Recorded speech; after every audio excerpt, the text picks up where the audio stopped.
Hey, what's going on there, folks? Good afternoon. It is the Earthmaster back here on this wonderful Tuesday. Odd day of the week for sure. About 12:15 p.m. here, California time, December 5th, 2023. Latest activity shows 3.5 here in the Philippines region. Still seeing some earthquake activity out here ramping up. We did see a little bit larger activity last night following the update. Nothing big. It looks like we did see at least, I think it was a 5.9, right? Very close to a 6. Looks like maybe they have downgraded it there slightly across the area. Let me zoom out here a little bit. I think it may have been one of these regions up here. That's right. This one came in originally as a 6-pointer near the Manila area of the Philippines. A little bit populated density up there for sure. Felt pretty broadly in that region. Did have some further activity down south here as well, 5.1. So all along this plate boundary in general has been heightened. Of course, with that 7.6 that kicked up here a couple days ago. Definitely still need to watch this region, but the likelihood of a larger event within this area, I believe, has decreased rapidly because of the time frame that has passed since the main quake. We'll continue to see aftershock activity. And of course, that momentum and pressure needs to transfer out here somewhere. Looks like for now it's kind of evening out across this area of the plate boundary. This earthquake there in Manila, or close to Manila, somewhat deep, about 77.7. There you go, some good numbers. Kilometers below the surface. And this one down here, looks like that's fairly deep as well, about 67 kilometers. So that still tells us that the Pacific plate and the Filipino plate out here is generally under quite a bit of strain. We've seen that movement around Manila. Not a whole lot of activity across the Java Trench for now. It just seems like it's completely cluttered here around the Philippines region. So we'll continue to watch that. Definitely some interesting activity taking place. Nothing going on up here across the Kuril-Kamchatka or the Japan Trench for now. That's awfully strange, right? You think something would be taking place up here, a little bit of movement, considering all the adjustment taking place here. So we'll continue to watch that, see how it plays out over the next couple days. But still, aftershock activity can continue in this region. So just be prepared for some more shaking in the Philippines. All right, Hawaii did see some activity yesterday, right? Remember that 5.1 stirring up out here on the Big Island, just outside of the Kilauea volcano. Now that earthquake coming in about 1.9 kilometers below the surface. That's sea level. This would be above sea level here, 1.9, but below the surface here. Not apparently from the USGS, this is not related to volcanic activity. I kind of find that hard to believe. So let's see what's going on here for volcano activity. Stand by for a second while I pull this up. I want to see what these guys have stated. Daily update. Here's an informational statement from that 5.1. Let's see what they have here to say. The volcano is currently not erupting. Low levels of seismicity continue in the southwest rift zone, summit, and upper east rift zone. Let's see here. These guys don't even mention anything about the 5.1, at least in their little update here. That's kind of crazy, right? You think that would be associated with that volcano. And it's got to be. We've noticed quite a bit of inflation going on here in this area. Let me bring this back up here and show you guys the Kilauea volcano on the Big Island. I just don't see how they can say it's not associated with the volcano. What is it? What's associated with it? Obviously stress out here, right? But what's creating that stress? What's creating this inflation? Obviously magma, right? The tilt meter. This is the last 2 days. This is when the 5.1 struck yesterday. Seen what looks like a huge drop and then bounced back up and then turned into an inflation event. That's what we're seeing right here as the chart goes up. See that on the 30-day chart as well. Notice these graphs here indicating inflation over a period of a few days, followed by some deflation And it's odd, during this last deflation event here, we've seen that 5-pointer come in and a huge drop and then an uptick here in the inflation. So I firmly believe this is magma related there across that area of the volcano. It makes sense. Have we seen a further influx of earthquake activity or a super sharp rise in inflation? No, but we are seeing that trend of inflation rise back up here on this chart. Now, the question is it going to mellow out or is it going to match or maybe even exceed this previous level of inflation that we have seen there just a few days ago, back towards the end of November? So it's calculations come to play here. This thing should go up, and above what we already seen, and we'll just have to see how much more the this volcano can handle there with the inflation going on. Most of it, again, is situated around the summit region southward, where we've seen a lot of the earthquake activity. Let me bring up the USGS map here again. A little bit more earthquake activity here today around where that 5.1 struck, and it's kind of broadly all over the place here. Shallower and even a couple deeper earthquakes in this region. So I think, if anything, maybe we're seeing some further influx of magma from maybe from a different spot down there. It has to be. I mean, it's got to be. That's the only thing I can think of that would be creating this major inflation. It hasn't dropped down significantly. It's still elevated. Just because we see these little periods of deflation does not mean that the swelling and the pressure has died off down there. The earthquake activity, yes, it has died off, but you know, historically here, at least over the past 30 days, we can see where that magma intrusion's taken place. Even over here on the southeastern rift zone areas, just south of or southeast of the lava lake region. So I believe that it's just a matter of time before we see this thing kick back up. The question is it going to be similar to what we've seen in 2018 when we had what was it, the Lanali Estates there, where I think it was back over here, getting affected by that fissures opening up out here. I can't remember exactly where it was at, but it was quite crazy looking.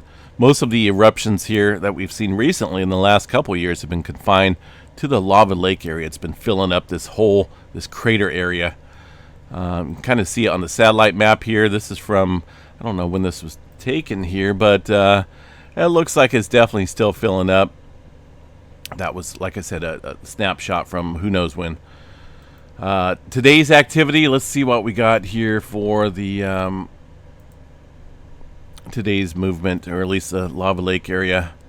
Take a peek up here and see what we have at one of the areas.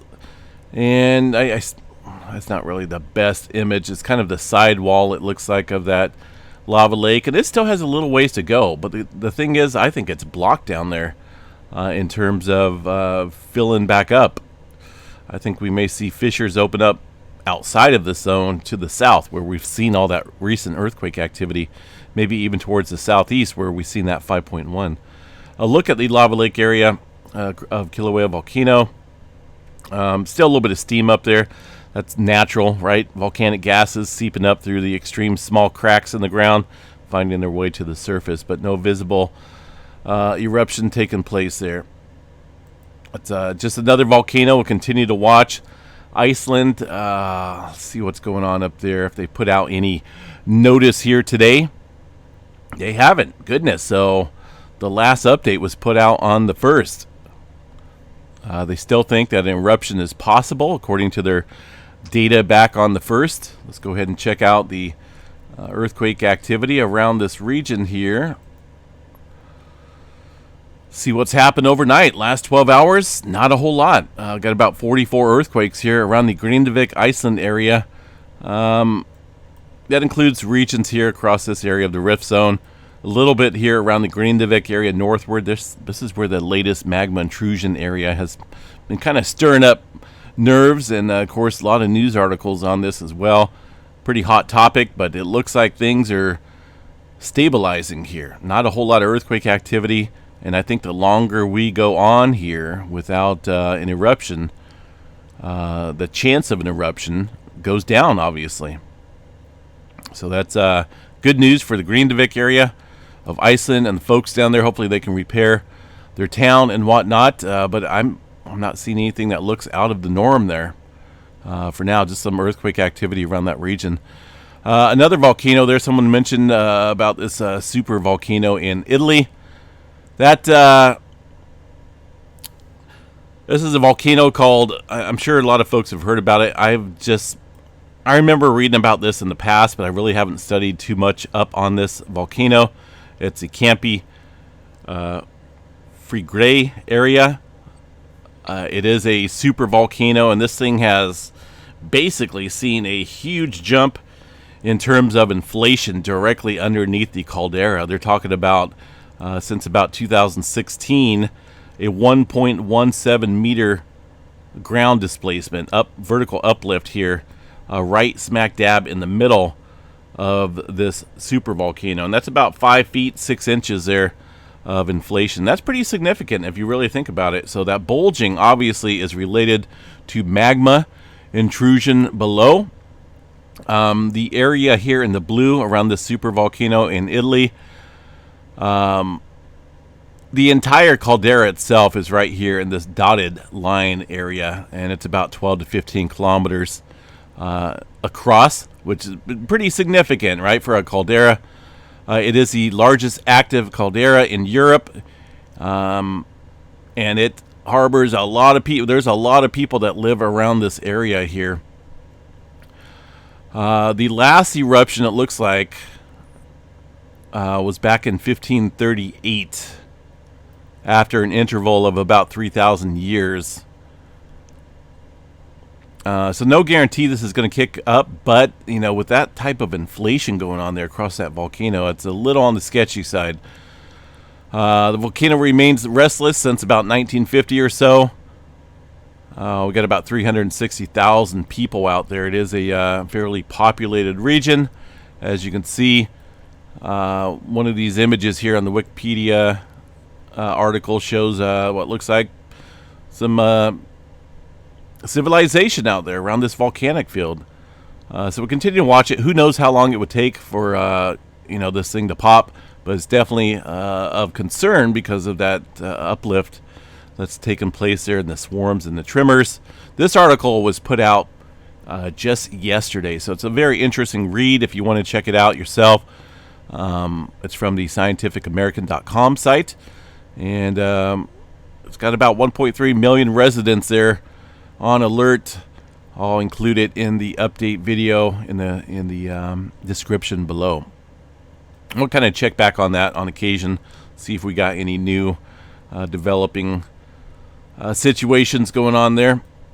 All right, so see what's going on here across the West Coast. We did see some activity last night, of course, in the Los Angeles area with that 3.5. Since then, well, it looks like they actually downgraded it to a 3.3. Since then, it looks like we've had a couple smaller quakes, and the last one, a 1.3, a little bit further up north. California in general still shows what looks like maybe a little bit of elevated activity. A couple of these within the last hour. These are all very small microquakes, but still seeing a little bit of activity here across the North American plate. This is the plate boundary here. This region right here gives me a little bit of chills, because whenever I see earthquake activity across this region here, it makes me can't help but wonder if maybe the San Andreas Fault here, the southern branch, is about ready to go. There's no major swarms going on, but we have seen a little bit of elevated movement here just off of this area, and that's not the region that you want to see movement on. That could be a good indicator, but right now just some small microquakes, even a couple earthquakes up here in the Garlock Fault shear zone. This earthquake coming in pretty shallow, 1.5 at a negative 0.5. Northern California looks pretty spotty. Not a whole lot going on there. One little lonesome earthquake out here into the Gorda ridges out here, 2.9. up into the Pacific Northwest here. A little bit of activity stirring up around Mount St. Helens once again. This has been another volcano that's been showing some signs of magma intrusion well below the crater area. I'm not for sure how many earthquakes we've had in complete total since this earthquake swarm began back in, I think, back September, maybe even July. Probably seen at least a few hundred earthquakes, if not more. And they've all been small microquakes, nothing big. But just kind of continuing to watch that. 2.2 up here north of Seattle, 16 kilometers deep. A little bit of activity up in the border, or north of the border here into Canada, 3.2. That earthquake coming in yesterday, it looks like, though.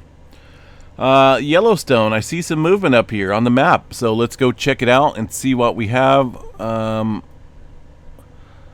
Let's see which one I want to use right here. There we go. So many windows open. All right, let's see what we got. It's showing some earthquake activity. I already see it. Do you guys see it on the map? Not these big, thick lines, but right here. Look at that. That activity showed up on this station, this station. Looks like the closest area is going to be Maple Creek right here. And there's quite a few earthquakes. Look at that little spitter spatter event there at that supervolcano. Now, these are just earthquakes, very small earthquakes, as you can see on the chart. These are, well, the majority of them are below 1.0. I would say there's a little bit more than 5, 6, 7 earthquakes there on that map. You know, you'd have to count every single one of these, even these smaller ones in between. You could probably triple that number that the USGS is putting out there. But these are very small earthquakes, and no major swarm going on. And it's been a little while since we've seen any type of huge earthquake swarm there across Yellowstone. Texas, goodness, what's going on out here in Texas?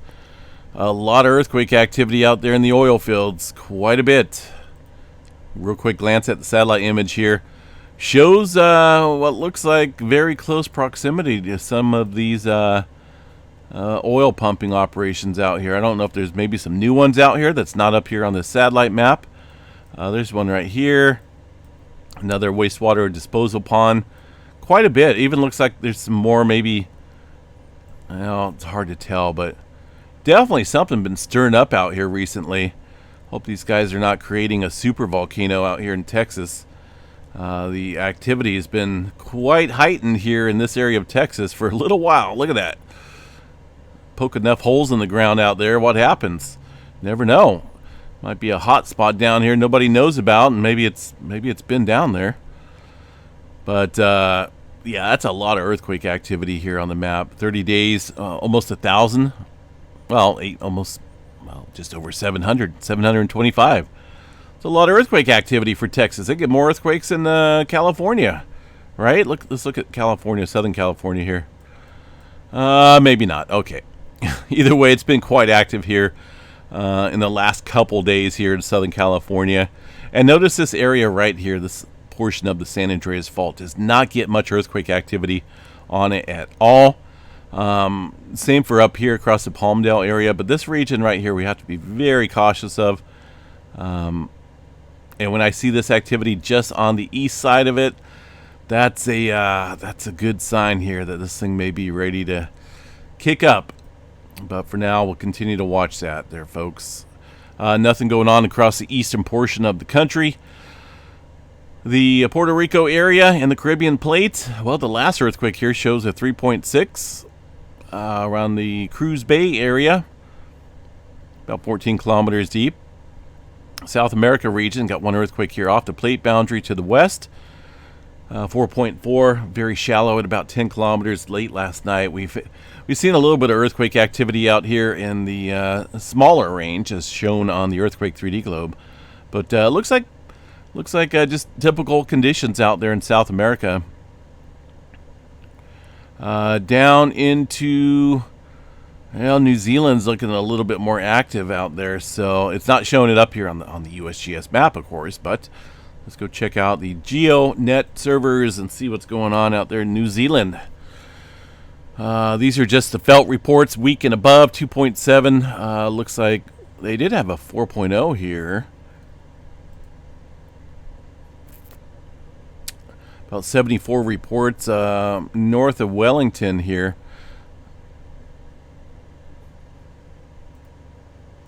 me see what we got. That 4-pointer should show up, and it looks like it's going to be this quake right about here. That was yesterday, though. Recent activity, not a whole lot. I mean, it's just occasionally a 2 or 3, maybe a 4 here and there, but doesn't look like anything major out there currently taking shape in the or taking place in the New Zealand area. But it is awfully quiet across this region here in terms of anything larger. 4.8 here, Tonga Trench. I need to bring this down a little bit back to the last 24 hours. So I'm not removing earthquakes. Basically what I'm doing here, well, I do need to add it just a little bit further. Due to the amount of earthquake activity taking place there in the Philippines, it pulls all the multitude of numbers here on the globe and basically brings the time frame down to where it only shows like the last 18 hours or so. So I try to keep it here on the globe the last 24 hours, so I have to make some adjustments up here if we see like a considerable swarm going on in one area. For whatever reason, it makes adjustments to the time. Pretty good earthquake swarm out here in this divergent boundary. That's going to be the Gulf of Aden, or Aden, I think that is, in the West Sheba Ridge area. Last night did see a 5.6 and quite a few other 4s out there stirring up. So definitely looking like something kicking back up out here. Again, this is a divergent boundary, not very capable of producing any significant, like super large earthquakes, but they do get some 5s and maybe even some 6s out here in that oceanic fracture zone. So continue to watch that. Up north into the Mediterranean, nothing showing up here on the USGS map. We do have a handful of earthquakes out here, including some 2s and 3s. The Atlantic Ocean, awfully quiet. That could be why the Iceland area is kind of quiet. I think once we see maybe some further divergent boundary activity out here in the Atlantic, we should see things stir back up in Iceland, potentially.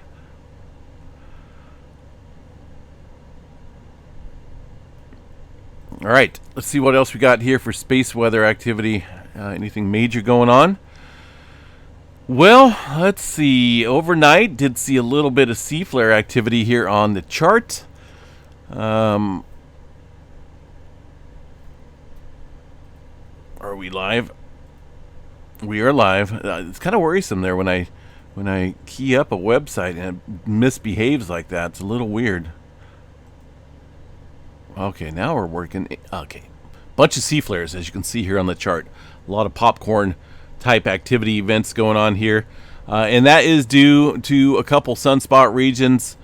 One off here on the western limb, and also another one, an active region here on the eastern limb. Now, I think I seen something stir up here earlier. Let's see. See if we have access to that. I'm sure we do from the SDO. This is the last 48 hours. Let's see here. I thought I'd seen something. Of course, there's active regions over here on the western limb, but it looks like maybe something had blasted off here from one of these sunspots recently. Let's see. Right there.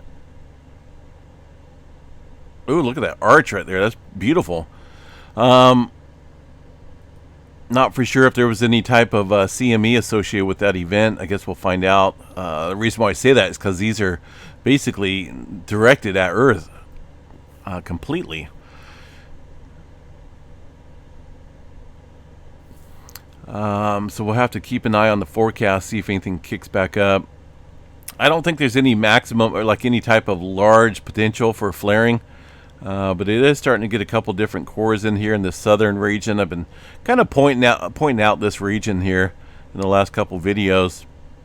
We'll continue to keep an eye on it. It definitely looked like it was active over the last few hours. There is the other region up here on the northeastern limb that might have a little companion or two out there as well. We'll have to keep an eye on that region here as we head towards the end of the week. Should get a little bit better perspective and view of it. For now, 99% chance for a C flare, M flare at 30, X-flare around a 5% chance or so. No major expected aurora events for now. Severe weather out here. Oh, that's going to be another one here as we head towards Saturday. Potential for some severe weather out in portions of Texas. That's going to be day 5, which is going to be, hold on a second here, day 5. Going to be Saturday into Sunday. Severe weather potential holding steady out there. That includes portions of Houston, Shreveport, Louisiana, Little Rock, Arkansas in there as well. Maybe even in Mississippi. So we'll check back on that and see what kind of threats they may have this weekend. All right, for the West Coast, got another atmospheric river event coming into the Pacific Northwest. We, here in Northern California, get a little sample of that. Thank you so much. At least we're getting a little bit of rain down here in my neck of the woods. Not expecting much. I think around 1/4 of an inch here outside of Chico, up in Crescent City and Eureka area. Probably much, much more. But hey, we'll take what we can get. Maybe another system behind that as we head. It's going to be Wednesday, Thursday time frame. After that, well, there's a severe weather potential this weekend kicking up there in the portions of the south and down in portions of Texas as well. Another storm system up in the Pacific Northwest, of course. These guys are just getting all the action up there. And I don't see any major pattern changes here for the West Coast for now. Maybe around the 15th or 16th we see another little storm, but I don't see any significant weather patterns there for the West Coast. A lot of colder air coming in as we head towards the 21st or so of December. That's a lot of cold air coming down. Not showing it on this map, but this is symbol. The other symbol was.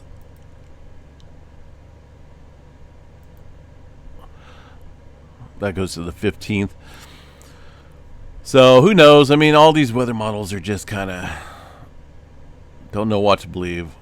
One may change one day, and the other, it's just they go back and forth. Either way, things are they're not boring. I mean, they're kind of a little boring out here in California, but we need some rain bad. Rainfall makes me happy. I think it makes a lot of people happy out here. All right, I am going to jump off here, see if we got anything major going on here across the seismographs. Doesn't look like it. Still got earthquake activity coming into the Philippines there. Again, that aftershock activity could continue for weeks and months. So just be prepared for some more shaking out there in the Philippines. Hot Caves, Hawaii. Not seeing anything showing up too much on there. A little spike of an earthquake or two, but overall, just kind of calm out here right now as we speak. We'll see how it plays out throughout the remainder of the day. Another 5 point. That's just crazy. A lot of activity stirring up out here. All right, folks, I'm out of here. Have a good day. We'll catch you guys back here a little bit later on this evening.